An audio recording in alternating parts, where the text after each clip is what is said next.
رومانيا دي بلد في قلب أوروبا، بس حكايتها مشابهة لحكايات ألف ليلة وليلة. تاريخها بيبدأ من آلاف السنين، من أيام الإمبراطورية الرومانية، واللي سموها ساعتها دوقية زمان. الرومان قدموها سنة 106 ميلاديا، وخلوا فيها آثار لسه بتتحكي لغاية النهاردة.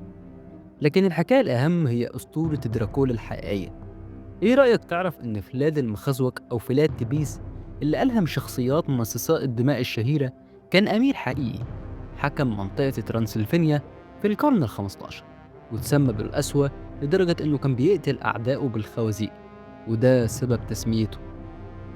مع الوقت رومانيا تحولت لمملكة في القرن ال19، واتحدت مع مناطق زي مولدوفا والأفلاق، وده اللي خلاها تبقى دولة موحدة سنة 881. وبعد كده دخلت في حروب عالمية، وقعت تحت الحكم الشيوعي اللي دمر اقتصادها لغاية ما ثورة الشعب بدأت سنة 1989، واللي أنهت الحكم الديكتاتوري في البلد. لو إيدك نفسها تصور منظر طبيعي خيالي رومانيا هتحققه لك. فيها جبال الكرابتا اللي بتغطيها السلوك في الشتاء، وتتحول لسجادة خضراء في الصيف. وفيها مناطق دنوب الدلتا اللي هي تاني أكبر دلتا في أوروبا بعد دلتا الفولجا في روسيا. وفيها 300 نوع من الطيور النادرة اللي بتعتبر جنة لعشاق الطيور.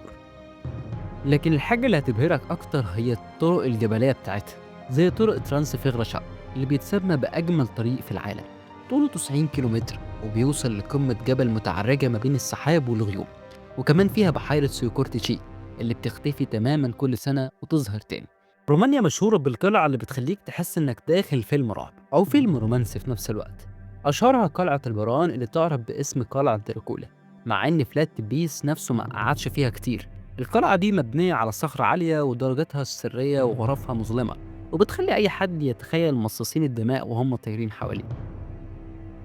لكن في قلعة تاني أجمل بكتير، قلعة بيلاش اللي بناها ملك رومانيا الأول كارلو الأول سنة 1873، وفيها 160 غرفة مزينة بالذهب والرخام الإيطالي، وحدائق بتنافس حدائق قصر فرساي في فرنسا. وكمان فيها الدير المدهون في منطقة بوكافين، اللي جدارها مغطى بالرسومات الدينية ملونة، وعمرها 500 سنة، وتعتبر من آثار اليونسكو. هل تعرف إن رومانيا هي اللي اخترعت قلم الحبر الجاف؟ المهندس الروماني بيتر شبيون هو صاحب الفكرة سنة 1938، لكن الأرجنتين سرقوا براءة الاختراع. في جبال بوتشيجي في صخرة اسمها السفنكس اللي شكلها مطابق لأبو الهول المصري، وبيقولوا إنها من صنع الطبيعة، لكن لحد النهاردة محدش عارف سرها إيه.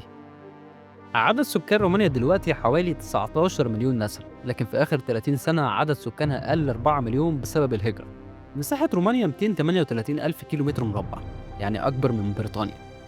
فيها 8 مواقع من آثار اليونسكو زي قلعة دراكولا والدير المدفون، وفيها أكبر مبنى إداري في العالم بعد البنتاجون، قصر البرلمان في بوخارست اللي مبني في عهد الشيوعية، ووزنه 4 مليار طن. الجيش الروماني كان تاسع أقوى جيش في العالم سنة 1914. رومانيا مش بس بلد تاريخ أو طبيعة، دي بلد ساحرة. مثلا فيها غابات شيهورو اللي بيقولوا إنها مثلث برمودا رومانيا، لأن ناس كتير اختفت فيها من غير أي تفسير. وكمان في قرية كاستيلو اللي فيها كهوف بيقولوا إنها مدخل لعالم الأرض، واللي دخلها بيسمع أصوات غريبة وبيرجع وهو مش طايق نفسه. لكن السحر الحقيقي اللي خلى رومانيا تفضل مميزة هو شعبها، واللي زار رومانيا هيحكي لك عن كرمهم وضحكتهم رغم الظروف الصعبة اللي مروا بيها. لو عايز تجربة مختلفة مش مجرد سياحة عادية، رومانيا هتديك كل حاجة. تاريخ هيمسكك من إيدك، والطبيعة هتخليك تنسى نفسك، وأسرار تخليك تفكر مليون مرة. مهما تكون سمعت، هي أجمل بكتير. شكرا ليك.